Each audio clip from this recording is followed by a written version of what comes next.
이유는요, 법궁의 세계예요. 그렇기 때문에 수보리가 이 질문을 던졌을 때의 결과물은 청정한 결과물이에요? 아니에요? 아니에요. 여기서는요, 똑같은 질문이지만 어떤 결과물이 나와요? 금강바냐 바라밀경이라는 이름을 얻고 난 뒤에 이 똑같은 경전이지만 이전에는 수보리의 마음속에서는 금강바냐 바라밀의 세계가 펼쳐졌어요? 안 펼쳐졌어요? 안 펼쳐졌잖아요. 그죠? 이 이후에는요, 수보리의 마음에 똑같은 질문을 던진다 하더라도 금강바냐 바라밀의 세계가 펼쳐지는 걸 보여주는 겁니다. 똑같은 질문을 갖고도 법궁을 아느냐 모르느냐로 둘로 나눠서 보여주는 거예요. 중상으로서요. 이 부분 좀 이해하세요? 예. 크게 그렇게 되어져 있어요. 자, 똑같은, 그래서 금강경 전체를 놓고 보면 똑같은 질문이 두 번 반복된다. 무엇을 중심으로요? 수보리가 깨달고, 금강바냐 바라밀경이라고 하는 이름을 얻고 난 뒤 수보리가 법궁을 깨닫고 난 뒤와 깨닫기 이전과 이후로 나눠가지고 똑같은 질문이 두 번 반복돼요. 내용은 같을까요? 틀릴까요? 부처님의 답변은 같아요? 틀려요? 같아요. 같습니다. 여기 운항복기심이랑 사실 이 내용이랑 이 내용이랑 같은 내용이에요. 여러분 이따가 저하고 간략하게 보겠지만 똑같은 내용이에요. 똑같은 내용입니다. 그렇지만 금강경이라고 하는 경전에서는 뭘 보여줘야 돼요? 중생의 마음에서 진리의 세계에 들어가는 것이요, 아니면 진리의 세계에 드러난 뒤에도 중생의 세계를 잘 표현하는 것까지 보여줘야 되는 거예요. 이해하시죠? 예. 이 중생의 세계를 통해 중생의 마음속에 중생의 세계에서 일어나는 상을 가지고 부처님의 가르침을 잘 들어가지고 진리에 들어갔어요. 그럼 여기서 끝내면 돼요? 안 돼요? 안 돼요. 이 진리를 가지고 다시 어떻게 해야 돼요? 이 질문이라는 중생의 세계를 다시 아름답게 펼쳐내야 되는 거예요. 이 구조를 통해 가지고 중생과 아궁의 세계가 법궁의 세계로 펼쳐지는 모양을 다시 보여주는 겁니다. 요 반복되는 질문을 통해서 금강경의 구조가요. 제가 보기에 이렇게 정리하시면 돼요. 이해하세요? 왜 질문이 두 번 반복됐다고요? 반복될 이유가 있어요, 없어요? 사실요. 똑같은 이 질문이 반복될 이유가 있어요, 없어요? 경전 자체 내에서는요. 없어요. 그럼 똑같은 질문을 하더라도 똑같은 질문을 할 이유가 없죠? 질문을 다르게 하면 되잖아요. 그런데 똑같은 의미를 가진 똑같은 형태의 질문이 두 번 반복된다는 것은 경전에 있어서 뭔가 의미가 있겠죠. 경전을 쓸 때에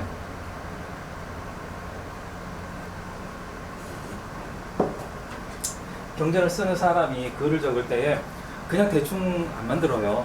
뭔가 메시지를 가지고 이걸 통해서 듣는 사람이 내가 의도하는 바를 정확하게 캐치할 수 있도록 가능하면 그렇게 씁니다. 해우소 가고 싶은 분은 안 오시고 그냥 가셔도 돼요. 자, 그렇기 때문에 똑같은 질문을 반복했을 때는 무엇이 틀린지를 한번 살펴볼 필요가 있습니다. 뭐가 결정적으로 틀려요? 법궁을 안 후와 알기 전으로 분명하게 나뉘는 거예요. 자, 이 부분 좀 이해해서 봅니다. 그러므로 똑같은 결과물을 질문을 하는 수보리의 마음은 틀려요. 그죠? 중생의 아공의 자리를 잡고 중생의 세계와 같이 안 놀던 질문과 중생과 불성이 같이 조화롭게 굴러가고 있는 마음에서 던지는 질문과 분명히 같은 질문이지만 표현되는 것은 틀리다고요. 그래서 수보리요, 요 질문, 요 금강경 전체 구조가 어떤 질문하고 똑같아요? 수보리요, 부처 열애가 법을 설했느냐? 하니까 아니, 설한 바가 없습니다. 부처께서 법을 설했다 하셨기 때문에 설한 바가 없는 겁니다 하고 여상하게 꼬아놓은 거하고 똑같은 거예요. 법을 설했죠? 법을 설했지만 중생의 입장에서는 설한 걸로 끝났어요. 그럼 설했으면 설하지 않은 것도 존재하겠죠? 법을 설했으면 법을 설하지 않은 것도 존재하잖아요. 중생의 세계에서는. 그런데 불성의 세계에 들어가게 되면 설한 바가 있어요? 없어요? 왜요? 아예 없는 거예요? 아니면 늘 존재하기 때문에 없는 거예요? 늘 존재하기 때문에 없는 겁니다. 늘 존재하지 않는 것으로서 법을 어떻게 했다고요? 중생의 세계에 표현했기 때문에 설했다고 표현하는 거예요. 저번 시간에 했으니까 내 마음에 갈등이 생긴 거예요. 이걸 더 설명해야 되는 건지. 자, 어쨌든 이 17, 18, 21에 대해서는 이 질문이 왜 존재하는 건지, 왜 이런 구조를 가졌는지에 대해서는 한 번쯤 설명을 드렸다고 생각이 듭니다. 자, 그래서 14번에 이제 금강바라발경이라 불러라 이렇게 얘기를 하고 나서 14번에서 14번 이름이 뭐죠? 14장 이름이 수고리가 울면서 복공에 대해서 복공의 지혜에 대해서 막 찬탄을 해요. 막 복공에 대해서 찬탄하면 부처님께서 아 그렇다 수고리 하면서 법에 대한 도리를 부처님께서는 수고리가 얘기하는 걸 듣고 14장에서 무엇이라 이상정멸본이죠. 이상 상을 떠난 정멸이 불성이에요. 불성을 얘기하는 겁니다. 멸반자예요. 부처님께서 법공의 도리를 알고 이해하고 실천하면 그 뒤에 시간이 짧으니까요. 그냥 제가 말로 설명할게요. 내용을요.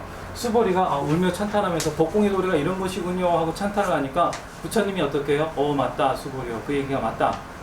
부처의 가르침, 이 금강경에 나오는 금강반야바라밀경이라고 하는 이 안욕다라 삼맥삼보리 가장 높고 바른 깨달음을 알게 되면은 법공에 대한 지혜가 생기게 되면은 이 부처님의 법공에 대해서 알고 이해하고 실천하게 되면은 어떻게 돼요? 온 불보살과 함께 불보살과 동등한 무량한 공덕을 가지게 될 것이다. 이렇게 찬탄하는 부분이 14번입니다. 그러니까 수보리가 깨닫게 되고 그것을 찬탄하니까 부처님이 맞다라고 인정해 주는 부분이 이 부분이에요. 이 부분이에요. 그러면서 뭐라고 인정을 해줘요? 법공에 대해서 네가 잘 듣고 이해하고 실천하게 되면 모든 불보살들과 똑같은 무량공덕을 지니게 될 것이다 라고 얘기하는 게 14번입니다. 그러면서 15, 16은요 그 무량한 공덕 지혜와 같이 금강경은 지혜 법공에 대한 지혜와 뭐가 늘 같이 다녀요? 무량한 공덕이 같이 다닌다고 했죠.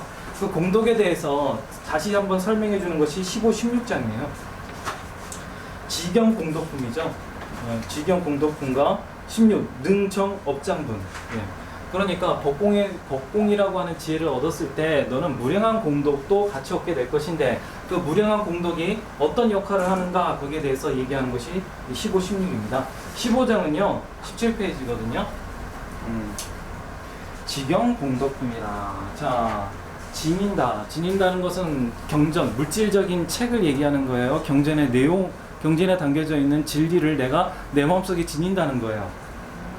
그 금강경이라고 하는 경전 속에 담겨져 있는 진리에 대한 가르침을 내 마음 안에 담고 다니는 거죠. 지닌다는 것은 24시간 행주자와 불교에서는 행주자라고 하죠. 신구의 삼업을 행함에 있어가지고 이 법공이라고 하는 지혜가 내 마음에서 사라지는 거예요? 안 사라지는 거예요? 처음에는 당연히 사라지겠죠. 우리 마음에는 그런 지혜가 아직은 익숙치 않으니까요. 그러니까 처음에는 어떻게 해야 돼요? 의도적으로 법공의 지혜가 늘 떠나지 않도록 노력해야 되겠죠. 어쨌든 이런 공덕을 지니게 되면은 어떤 지혜가 생긴다는 거예요. 보면은 이 18페이지 펴보세요. 간단하게 요약만 하면서 지나갈게요. 자, 이 경을 지니게 되면 이만한 공덕 갖게 돼. 지금 그 설명해주고 있는 겁니다. 그게 지금 15장이에요. 저기 뭐죠? 지경공덕품이에요. 자, 18페이지 펴셨나요? 네. 자, 이러한 이들은 열의 안욕따라 삼맥삼보리를 짊어져 나르게 될 것이니 어째서인가? 자, 열의 안욕따라 삼맥삼보리를 жил머져 나르게 된대요. 짊어지는 건 짊어졌다 한 것은 내가 그것을 가진 거예요, 안 가진 거예요? 가진 거면 나도 열애와 똑같아요, 안 똑같다는 거예요? 똑같죠. 상만 보살의 형상일 뿐이지 나도 열애의 법을 지니게 되는 거예요. 근데 나른다고 했어요. 나른다는 것은 이 짐을 여기에서 저기로 옮기는 거죠. 이 짐을 여기에서 여기로 옮기는 거예요. 그러면 보살이 이 짐을 짊어지고 어디로 가요? 우리 집으로 가요? 중생의 집으로 가죠. 중생의 집에 가서 이 집은 뭐가 필요하고 나면 거기서 꺼내가지고 이렇게 주는 거예요. 그러니까 지금 이 표현은 어떤 표현이에요? 열의 안욕따라 삼맥삼보리를 짊어져 나르게 될 것이니 이 표현은 어떤 표현이에요? 어깨만 얻는 것에서 끝나는 것이 아니라 중생을 위해서 자리이타의 행을 하게 될 것이니 얘기를 하는 겁니다. 나도 부처가 되고 쉽게 얘기하자면요, 이 안욕따라 삼맥삼보리 법공을 깨닫게 되면 깨달은 사람도 부처가 되고, 그죠? 그 부처가 된 사람도 또 어떻게 한다고요? 자기처럼 다른 중생을 부처럼 만들 것이다 얘기를 하는 겁니다. 자, 수보리여 어째서인가? 이게 왜 가능하냐? 수보리여 만약 작은 법을 즐기면 아공입니다. 악에 있는 중생견 수재견에 집착하게 돼요. 중생계를 떠나야 된다는 그러한 상에 집착하게 되어 큰 뜻을 이와 같은 경우를 능히 듣고 받아들여 독송함의 다른 일을 위해 풀어 설명해 줄 수 없기 때문이니라. 반대로 설명하자면요, 이런 아공이 아니라 법공을 하게 되면은 중생의 상, 탐진치라고 하는 그런 무지에서 완벽하게 떠난다는 거예요. 중생의 세계를 떠난다는 게 아니라 무지에서 완벽하게 자유로워진다고. 탐진치가 더 이상 나를 어떻게 할 수가 없어요. 네, 탐진치로 하여금 나를 이렇게 좌지우지 못하게 한다고요. 이와 그러기 때문에 그러한 자유로운 탐진치가 나를 그렇게 좌지우지 못하는 것은 탐진치가 그냥 냅두는 거예요? 아니면 내가 그만한 힘이 있기 때문에 탐진치가 나를 어떻게 못하는 거예요? 예, 그 힘이 어떤 힘이에요? 무량공덕이라고 표현되는 힘이에요. 청정한 업이라고요. 자, 이거 중요하니까 이거 좀 하고 갑시다. 그래도요. 자, 다른 일을 위해 풀어 설명할 수 없기 때문이니라. 자, 법공을 가져야지만 남을 위해서 능히 듣고 받아들여 독송함을 실천한다는 거죠. 내가 스스로 실천하고 또 다른 일을 위해 풀어서 설명해주고 다른 사람에게 법을 어떻게 해요? 홍법, 법을 널리 알려주고 실천할 수 있도록 이끌어줄 수 있다는 거죠. 자, 이렇게만 하면 어떻게 된다는 거죠? 수보리어, 존재하는 어떤 장소든 만약 이 경이 있다면 그냥 경이 존재하는 거예요? 아니면 이 경의 내용을 이렇게 듣고 받아들여 독송하면서 다른 사람을 위에 풀어 설명해주는 그런 것을 상징하는 거예요. 그냥 경이 덩그러니 있는 걸 얘기하는 게 아닙니다. 금강경이 그냥 책장에만 꽂혀 있어요. 그걸 얘기하는 게 아니에요. 어떻게 해요? 그 금강경의 주인이 늘 받아들여 듣고 실천하면서 남을 위해 설명하는 그러한 금강경이 존재하는 그러한 곳이 있다면 일체 세간에 천인아수라가 마땅히 공양하리니, 천인아수라가 그 금강경에다 대고 공양하는 거예요? 아니면 금강경을 받아들여 읽고 남을 위해 가지고 설명하고 풀어주는 그런 보살에게 공양을 하는 거예요. 보살에게 공양하는 거죠. 네. 마땅히 이러한 것은 뭐 탑이 되며, 탑은 옛날에 탑은 뭐하고 동격이라고 그랬어요? 부처님하고 동격이라고 그랬습니다. 그러면 탑이 된대요. 경전이 있고 경전을 실천하는 보살이 있는데 보살에게 공양을 올리면은, 보살에게 공양 올린다고 그랬죠. 천인아수라가. 이런 곳은 곧 부처가 있는 곳이니, 그러면 이 경전이 부처라는 거예요? 아니면 그 보살이 곧 부처라는 거예요? 보살이 부처라는 겁니다. 모두 당연히 공경하고 예로 둘러싸고 모든 꽃과 향으로 그곳을 뿌릴 것임을 마땅히 알라. 자, 꽃과 향으로 그곳을 뿌린다는 것은 그곳이, 그 보살이 있는 곳은 어떤 세계가 된다는 거예요? 꽃 화엄 세계, 불보살의 세계, 불국토가 된다는 거예요. 이해하십니까? 예, 그런 것을 풀어서 설명한 것이 15, 16장입니다. 자, 무량한 공덕이 생길 것이고 그 무량한 공덕으로 인해 어떤 세계가 펼쳐져요? 화엄 세계요. 내가 죽은 뒤에요? 아니면 지금 있는 그 자리에서요? 중생의 세계에서. 예. 이제 무량 공덕의 역할이 뭔지 이제 분명히 아시겠죠? 법공은 무량 공덕하고 한참 같이 다닙니다. 왜 같이 다녀요? 무량 공덕이 가져오는 결과물이 바로 지금 있는 이 자리에서 어떤 세계를 만들 수 있기 때문에 그래요? 화엄 세계를 만들 수 있기 때문에 그렇습니다. 화엄 세계는 진리의 세계를 죽은 뒤에 찾는 게 아니죠. 어떻게 찾는 거죠? 있는 이 자리에서 중생의 세계에서 진리의 세계가 같이 펼쳐지는 걸 의미해요. 자, 요거에 대해서 설명을 합니다. 자, 그러면 보살이 정말 위대하지 않아요? 그죠?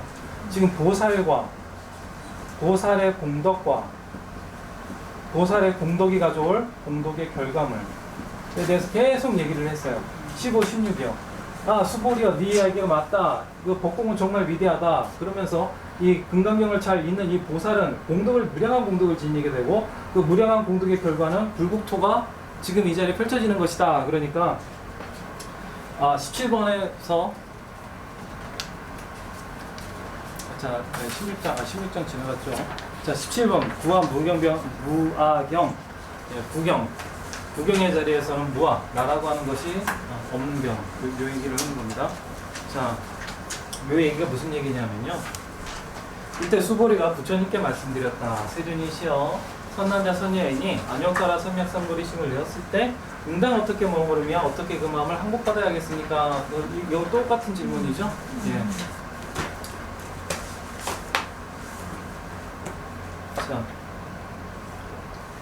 자, 사실 이 장은요, 이 질문은요, 여기하고 좀 틀려요. 뉘앙스가 약간 틀립니다. 뉘앙스가 약간 틀려요. 어떤 점에서 틀리냐면, 여기서 부처님이 보살에 대해서 보살의 공덕과 그 공덕의 효과에 대해 가지고 자꾸 강조를 했죠. 네. 그러니까 수보리 입장에서는 아직 자기가 보살이에요? 아니에요? 아니 보살은 맞지만은 사실은 보살이었어요? 아니면 아라한이었어요? 아라한이었어요. 이 공덕에 대해서 물으니까 자, 이 선남자 선예인이 안욕따라 삼맥삼보리심을 내었을 때 응당 어떻게 머무르며 어떻게 그 마음을 항복받아야 하겠습니까? 이 얘기는 어떻게 머무르며 어떻게 그 마음을 항복받을 줄 아는 선남자 선예인은 안욕따라 삼맥삼보리심을 얻는다 이 얘기죠. 예. 그러면 여기는 사실은 이 질문은 뭐에 대한 질문이에요? 보살에 대한 질문입니다. 보살이라고 하는 존재에 대한 질문입니다. 선남자 선예인이 안욕따라 삼맥삼보리심을 낸다 했을 때 이 존재는 어떤 존재예요? 사실 보살이라는 존재예요. 보살이라는 존재입니다.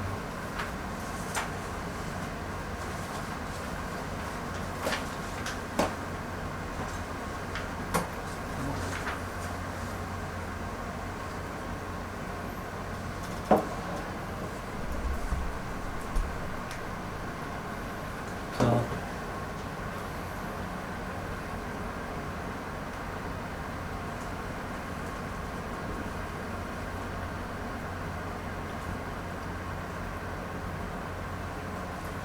왜 자꾸 물었어요?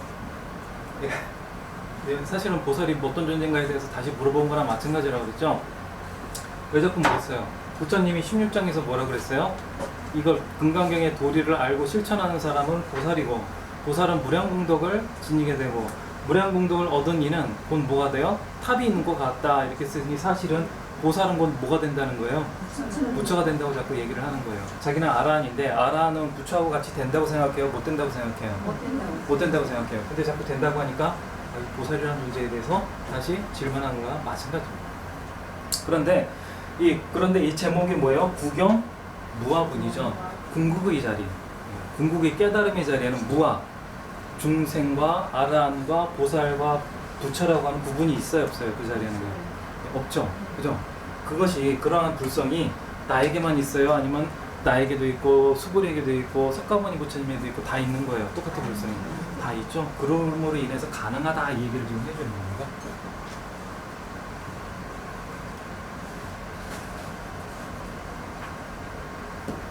그래서 보살도 이 방금 얘기했던 법공의 길은 중생, 보살, 부처가 하나가 되는 길이고 예, 그 길에 올라탄 것이 보살이다 이걸 설명하는 것이 구경무아분이에요. 사실은요.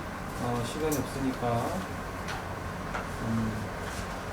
그래서 안욕따라 삼맥삼보리 가장 높고 바른 이러한 법이 바로 보살이 얻는 법이고 이 보살은 중생을 위하는 중생구제의 길에 올라선 사람이다 이렇게 표현하면서 계속 얘기하는 겁니다. 21페이지 끝을 한번 볼게요. 수보리여 만약 내가 21페이지입니다. 제가 읽을 테니까 천천히 넘기세요. 제가 일단 읽을게요. 그러기에 아니다. 수보리여 보살도 또한 이와 같다. 만약 말을 하기를 나는 마땅히 무량한 중생을 해탈시키겠노라 하면 보살이라 부를 수 없느니라. 이 얘기는 불성을 모르는 채로 그냥 불성을 모르는 채로 중생심의 마음으로 이렇게 행하는 것을 얘기하는 거죠. 네. 왜냐하면 수보리여 진실로 법이 있음이란 없는 것을 이름하여 보살이라 하기 때문이다. 자, 불성에는 불성 안에는 법이 있어요, 없어요? 있다고 해도 틀리고 없다고 해도 틀려요. 불성에는 법이 있고 자체를 초월한 것이에요. 법이 있다 없다는 어디에 속해요? 인간의 생각에 속해요. 불성 안에는 법이 있습니까? 물었을 때 있어요 혹은 없어요 말하면은 어디에 걸린 거예요? 함정에 싹 빠진 거예요. 불성이 그럼 뭐라고 표현해야 돼요? 불성의 자리는 있고 없고를 말할 수 없는 자리입니다. 그건 둘이 아닌 하나가 되는 자리입니다. 이렇게 답변하셔야 돼요.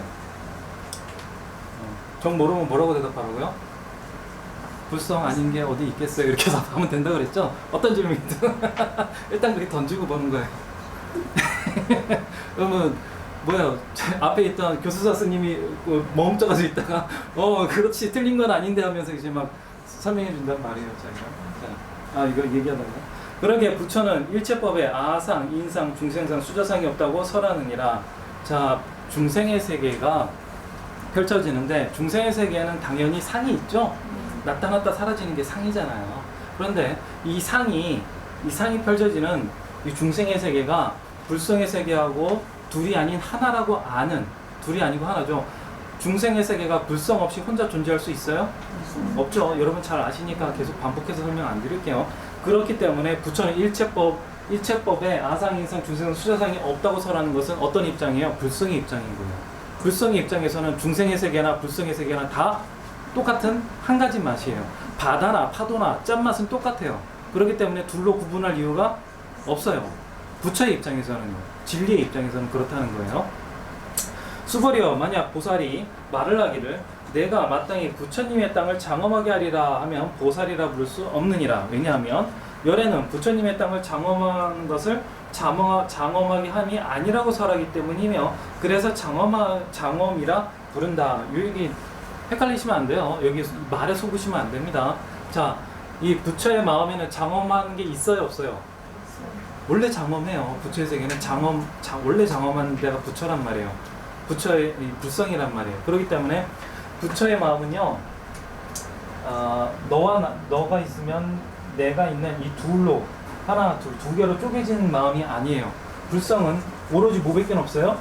남이 없는 나예요. 남이 없는 나라고요. 중생의 마음은요, 너와 내가 있으면 꼭 남이 있는 세계고요. 불성은요, 나만 있다고요. 나만. 그래서 여기는 나만 있는 평등의 세계예요.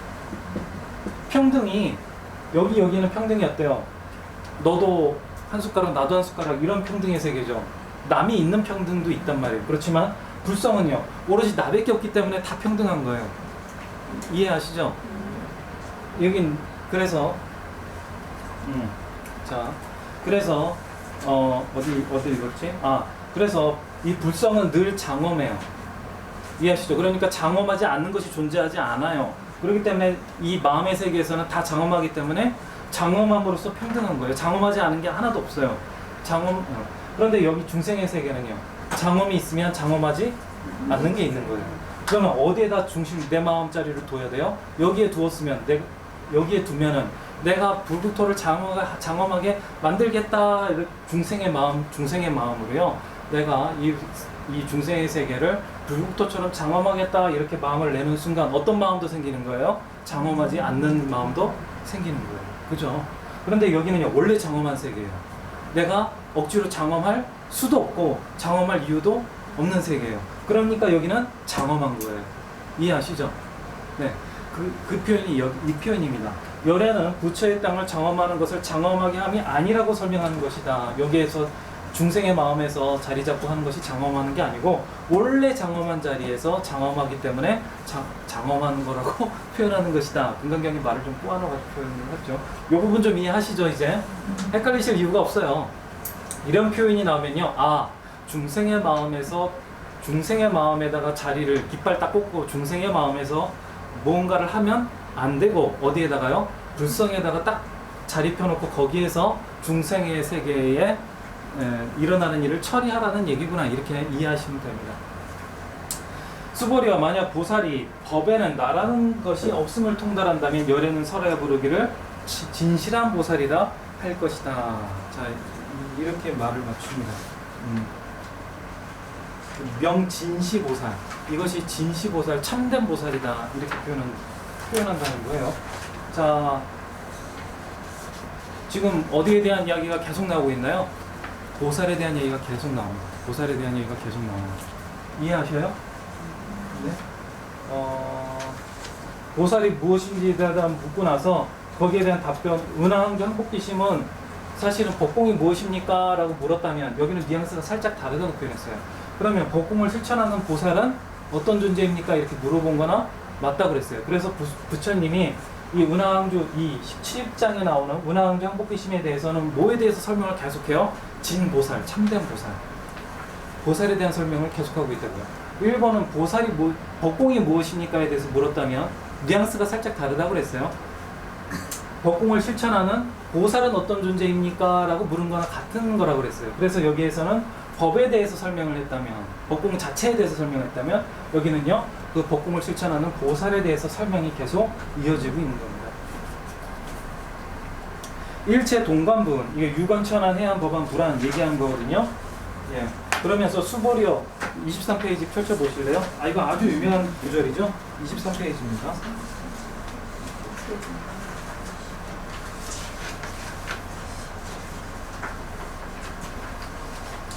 자, 시간이 스님이 오늘 1시간 몇 분 안에 끝내라고요? 1시간 반 안에 끝내라고 그랬거든요. 자, 요 부분만 좀 볼게요. 이게 뭐 어떻게 해야 될지 모르겠다. 자, 아니 왜냐면요, 제가 그냥 굵직굵직하게도 나갈 수 있거든요. 그냥 요거 설명하는 거예요. 보살에 대한 설명이고요. 이거는요, 사유중생 어떻게 할 것인가, 거기 나머지는 거기에 대한 설명인데요. 그거의 핵심은요, 1, 2, 3, 4 여기에 따라 가지고 실천하면 된다. 요거 답이에요. 그러면 끝나요, 오늘 설명은. 근데 그렇게 할 수는 없잖아요. 너무 좀 그렇잖아요. 여러분 이해하기도 힘들게, 이해하기 못할 정도로 정리를 해버리면 안 되잖아요. 내가 잘 아는 사람 같으면 그렇게 핵심 정리 딱 해줘 버리면 끝나는데, 지금 그렇게 하기는 좀 그렇고요. 그래서 똑같은 은하 항복 기심이지만 여기에는 법 자체 포커스가 맞춰져 있다면, 법공 자체가 무엇인지에 포커스가 맞춰져 있다면, 여기는 뭐예요? 법공을 실천하는 보살에 대해서 포커스가 좀 맞춰져 있다, 이렇게 보시면 됩니다. 거기에 대해서 18 일체 동방분 이렇게 표현해요. 보살에 대해서 계속 설명해주고 있는 거예요. 보살이라고 하는 존재에 대해서. 자, 일체 동방분 하는데 유관, 천안, 해안, 법안, 불안 있죠. 부처에게는 뭐가 다 있다는 거예요? 중생의 눈도, 인과의 유관이죠. 중생의 눈, 그죠? 천안은요, 내가 인과법에 따라 가지게 되는 신통력이라고 하는 부분, 인과의 흐름에 의해서 가지게 되는 결과물인 천안. 그리고 해안은요, 아공을 의미해요. 법안은요, 법공이요. 불안은요, 부처님의 눈이죠. 부처님의 눈은 법공이 100% 완성된 구공을 의미합니다. 가출구자. 법공이 100%짜리다. 자, 부처에게는 이것이 다 있다 없다? 다 있다는 거예요. 다 있다는 거예요. 요거를 다르게 표현하면 법신, 보신, 화신이 부처에게는 같이 갖춰져서 굴러간다, 이 표현입니다. 법성부를 표현하는 것도 돼요. 자, 수벌이 어떻게 생각하는가? 만약 한강 안에 법성불, 아니 해안, 이거 뭐죠? 여기 유관, 천안, 해안, 해안, 그 다음 뭐였지? 법안, 불안 얘기하다가 갑자기 여기에 대해서 설명을 없고 어디로 갑자기 확 뛰어버려요. 지금 공덕에 대한 이야기로 갑자기 확 뛰어버립니다. 요 왜 그런지 설명해 드릴게요. 어떻게 생각하는가? 만약 항아 안에 모래가 있다면 열애는 모래에 대해 설하였는가 아닌가? 세존인시여 열애께서는 모래에 대해 설하였습니다. 수벌이 어떻게 생각하는가? 뭐 항아 가운데 모래가 있고, 하여튼 뭐 많은 모래가 있다 이 얘기죠. 하여튼간 그럼 정말 많지 않느냐 물어보니까, 수벌이여 이런 국태에 속한 중생의 가려진 갖가지 마음을 열애는 모두 아느니라. 어째서인가? 열애는 모든 마음이 아니라고 설하였기 때문이다. 그래서 마음이라 부르는 것이다. 자, 이 부분 이해 가시나요? 가시죠? 열애는 중생은 수없이 많아요? 안 많아요? 수없이 많죠. 수없이 많아요. 근데 열애는 뭘 다 갖췄다고요? 진리의 눈만 갖췄어요? 아니면 유관, 중생의 부분도 같이 알아요? 네, 진리와 중생의 세계를 다 같이 꿰뚫어 안단 말이에요. 이 부분 이해하시죠? 그러니까 진리와 중생의 세계를 다 유관, 천안, 해안, 법안, 불안을 다 갖추고 있기 때문에 부처님은 진리의 세계만 아는 것이 아니라 중생의 세계도 진리만큼이나 똑같이 안다는 거예요. 자, 수벌이여 이런 국토에 속한 중생의 가려진 갖가지 마음을 열애는 모두 아느니라. 중생은 한없이 많지만 그 한없는 중생의 마음을 모두 다 안다는 거예요. 왜요? 어째서인가? 바로 답하시죠. 열애는 모든 마음이 아니라고 말했기 때문이다. 자, 아까 유관에 속하든 천안에 속하든 해안에 속하든 법안에 속하든 불안에 속하든 그것은 다 어디서 나와요? 어디서 나오죠? 네, 맞습니다. 불성에서 나오죠. 불성에서 나와요. 이 불성은 중생이나 부처나 똑같아요, 안 똑같아요? 다 똑같다는 거예요. 그죠? 그렇죠. 이 불성이란 마음은 다 똑같다는 거예요. 이 불성은 근데 생멸에 의해 가지고 나타났다 사라졌다 해요, 안 해요? 안 하죠. 계속 있어요. 그래서 이 마음은 생멸하는 중생심하고 같아요, 틀려요? 같진 않죠. 그렇지만은 이 마음은 또 생멸하지 않는 이 불성이라고 하는 것은 생멸하는 중생의 마음을 떠나요, 안 떠나요? 안 떠나요. 중생심은 늘 생멸하지만 늘 옆에 같이 있어요. 그러니까 생멸하는 중생하고 불성하고 떨어질 일이 없어요. 늘 같이 있어요. 같이 흐른다고요. 그 흐름 속에 늘 같이 한다고요. 그러니 생매라는 중생의 마음에 옆에 같이 늘 있기 때문에 불성이나 중생심은 서로 떨어져요, 안 떨어져요? 안 떨어져요. 그러니까 이 불성이 중생심을 몰라요, 알아요? 늘 알죠? 왜 중생심은 모를 수 있지만 불성은 그 중생심이 어떻게 해서 나타나고 어떻게 해서 사라지는지를 다 아는 거예요. 그렇기 때문에 중생이 어떤 업을 지으면 그 업을 불성이 잘 알고 있다가 인연이 되면 어떻게 해요? 예, 요놈아 너 한번 혼나봐라고 주는 거예요. 그걸 유식학에서는 아레아식이라고 표현해가지고 업은 어디에 저장이 돼요? 중생심에 저장이 돼요? 아레아식이라고 하는 진리의 차원에 저장이 돼요. 진리의 차원에 저장이 되는 거예요. 요 부분 이제 이해하시죠? 그래서 업이라고 하는 것은 우리가 피할래야 피할 수가 없어요. 예. 자, 그래서 해안 천안 불안을 가지고 있기 때문에 그래서 유관 천안 이야기를 한 이유는 부처의 마음과 중생의 마음은 둘이 아니게 굴러가기 때문에 일체의 중생의 마음을 다 안다 이 얘기를 하고 있는 겁니다. 안다는 것은 한 가지라는 얘기를 하는 거예요. 한 가지로 굴러간다는 거예요. 자, 그러면서 이렇게 일체 중생의 마음을 아는 불성, 이 불성에 대해서 얘기한 거예요. 그래서 마음이라 부르는 것이다. 어째서인가 수벌이요? 과거의 마음도 얻을 수 없으며 현재의 마음도 얻을 수 없으며 미래의 마음도 얻을 수 없기 때문이라 이렇게 표현해요. 이거 무슨 얘기예요? 이거 무슨 얘기죠? 이거 아주 유명한 구절이죠? 과거 신불가득, 현재 신불가득, 미래 신불가득. 이거 너무너무 유명한 구절이잖아요.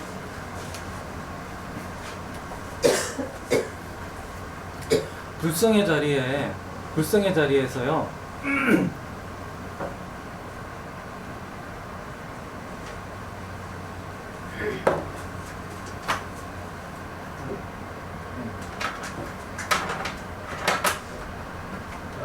요거 좀 지울게요.